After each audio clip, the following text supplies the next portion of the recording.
Hazaribagh police cyber court पर लगातार कार्रवाई कर रही है। पुलिस अधीक्षक मनोज रतन चौथे ने रविवार को प्रेस वार्ता कर जानकारी दी। बताया कि प्रतिबिंब ऐप पर एक नंबर पर शिकायत दर्ज था।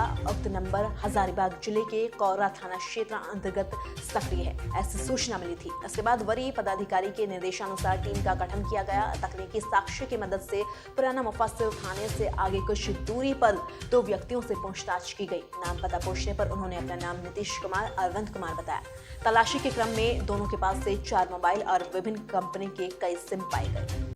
झारखंड सरकार द्वारा और झारखंड पुलिस द्वारा हाल ही में एक प्रतिबिंब पोर्टल लॉन्च किया गया है, जिसमें पूरे भारतवर्ष में यदि कोई साइबर क्राइम होता है तो उसमें जो भी मोबाइल नंबर यूज़ होता है उससे संबंध में डिटेल्स उस प्रतिबिंब पोर्टल में अपलोड संबंधित राज्यों के पुलिस द्वारा किए जाते हैं।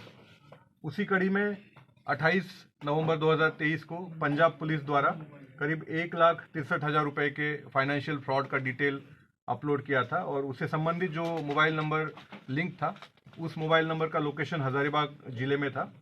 तो उस मोबाइल को ट्रैक करने के लिए और उससे संबंधित लोगों की गिरफ्तारी करने के लिए हम लोगों ने एक टीम का गठन किया था, जिसमें कोरा थाना प्रभारी और हमारे सदर इंस्पेक्टर ललित कुमार शामिल थे। इस टीम ने इस नंबर को ट्रैक करते हुए पहले 2 व्यक्तियों को गिरफ्तार किया। उनके पास से कई सारे आपत्तिजनक चीज़ें बरामद हुई, कई सारे मोबाइल और सिम कार्ड्स बरामद हुए हैं और उनकी जब हम लोगों ने कड़ाई से पूछताछ की है, उनके कड़ाई के पूछताछ के बाद इन्होंने बताया कि इनके और सहयोगी मंटू लॉज कोरा में रह रहे हैं।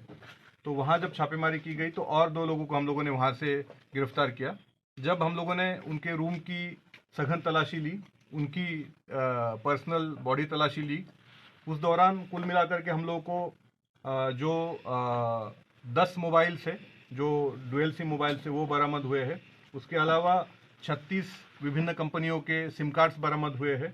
37 डेबिट कार्ड और क्रेडिट कार्ड्स हम लोगों ने बरामद किए हैं। साथ ही 12 विभिन्न बैंकों के चेकबुक्स और पासबुक हम लोगों ने बरामद किए हैं। महत्वपूर्ण बात यह है कि जो मोबाइल उस पंजाब वाले फ्रॉड में यूज़ हुआ था वो भी हम लोगों ने बरामद करने में सफलता अर्जित की है। इसके अलावा एक बाइक और एक एसयूवी 4 व्हीलर व्हीकल हम लोगों ने बरामद किया है। इसमें सबसे ज़्यादा हैरान करने वाली बात ये थी कि इन लोगों का जो पैसा आ रहा था ये पाकिस्तानी नंबर से ये लोग गाइड हो रहे थे, डायरेक्ट हो रहे थे। लगातार इनके अकाउंट में जो पैसा आ रहा था ये पाकिस्तानी हैंडलर्स द्वारा कंफर्मेशन उसका लिया जा रहा था और आगे इस पैसे को कहाँ भेजना है, कैसे भेजना है, उसके बारे में उस नंबर द्वारा इनको गाइड किया जा रहा था। बेसिक पूछताछ में अब तक इनके द्वारा बताया गया है कि करीब 50 म्यूल अकाउंट्स जो कि भाड़े के अकाउंट्स होते हैं बैंक के, वो अकाउंट्स ये लोग हैंडल कर रहे थे और उन्हीं म्यूल अकाउंट्स में पैसा आता था। वो उस पैसे को इनके द्वारा एटीएम से कैश में निकाला जाता था और बाद में उसी पैसा को कुछ कमीशन रखते हुए बाकी पैसों को सीडीएम के माध्यम से देश के विभिन्न बैंकों में डिपॉजिट किया जाता था। तो ये हम लोग को लग रहा है कहीं ना कहीं एक बड़ी साजिश है। इसका इंटरनेशनल कनेक्शन है इंटरस्टेट रैमिफिकेशन से।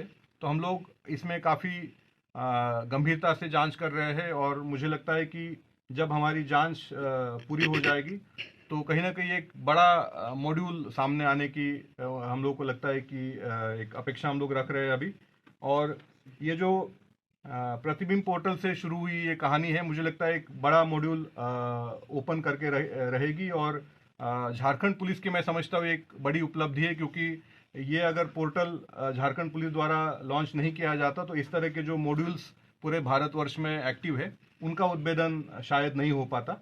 और इससे पूर्व में भी हम लोगों ने प्रतिबिंब ऐप के माध्यम से करीब 50 विभिन्न लोगों को अब तक जेल भेजा जा चुका है और करीब 100 से अधिक सिम कार्ड्स हम लोगों ने बरामद किए हैं। तो एक बहुत अच्छा इनिशिएटिव झारखंड पुलिस द्वारा किया गया है और ये केवल पिछले 1 माह की उपलब्धि है। आप समझ सकते हैं कि आने वाले दिनों में अगर इसी तरह की कार्रवाई जारी रहेगी तो हम लोग निश्चित रूप से झारखंड को एक जो धब्बा लगा हुआ है साइबर क्राइम को लेकर के, इसको मिटाने में सफल और हम लोग मुझे लगता है कि कामयाब होंगे।